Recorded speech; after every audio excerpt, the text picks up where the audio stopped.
Welcome to the Slop Temple. We pray this video helps. Begin by choosing the correct heat setting and preparing the bag mouth. Set heat between 1 and 5 on the dial depending on bag thickness. For thin plastic, choose 1 to 2. For heavy mylar, choose 4 to 5.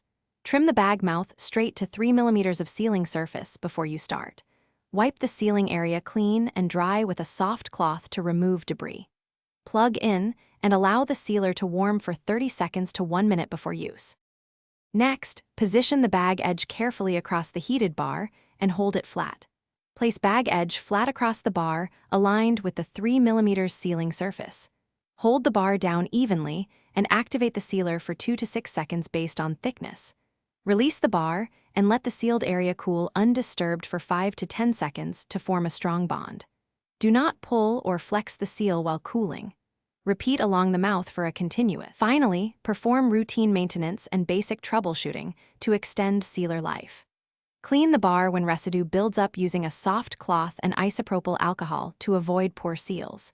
If seals are wrinkled or not fused, increase heat by 1 setting and test on scrap material. If seals brown, burn, or fail repeatedly, replace the Teflon strip or heating element as recommended by the manufacturer. Store the unit unplugged and covered when not in use to prevent.